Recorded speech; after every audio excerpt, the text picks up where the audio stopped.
বদরের ময়দানে এই পাশে কোরাইশ, এই পাশে মুসলমানেরা। বিশ্বনবী জালামি ভাষণ দিলেন, তোমরা দেখতে পাচ্ছ এটা বদরের ময়দান না, এটা আল্লাহর জান্নাত, ওই জান্নাতের দিকে ছোট। বিশ্বনবীর কথা শোনা মাত্র সাইয়েদনা উমাইর ইবনুল হুমাম বললেন বাখ বাখ, মানে চমৎকার।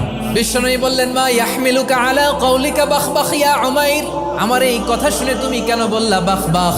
ইয়া রাসূলুল্লাহ, আপনার এই কথা শুনে আমি বড্ড খুশি হয়েছি, আর আমি প্রত্যাশা করছি আমি যদি ওই জান্নাতের মালিক হতে পারি তাহলে কতই না ভালো হতো। সুবহানাল্লাহ বলেন। বিশ্বনবী বললেন উমাইর আনতা মিন আহলিহা, তুমি ওই জান্নাতের অধিবাসী, তুমি জান্নাতি। উমাইর চিন্তা করলেন আমি জান্নাতি, নবীর মুখ দিয়ে যখন বেরোইছে ওই জান্নাতে তো আমার ঢুকতেই হবে, কিন্তু হাতে 3টা খেজুর খেয়ে যদি জিহাদের ময়দানে যাই তাহলে জান্নাতে যেতে তো দেরি হয়ে যাবে। এই চিন্তা আসা মাত্রই খেজুর 3টাকে তিনি ছুঁড়ে মারলেন, তলোয়ার বের করে আল্লাহু আকবার বলে বদরের ময়দানে ঝাঁপিয়ে পড়লেন। আল্লাহর শত্রুদেরকে কচুকাটা করে এক পর্যায়ে শাহাদাতের সুধা পেয়ে নিজেও জান্নাতি হয়ে গেলেন। পড়েন সুবহানাল্লাহ।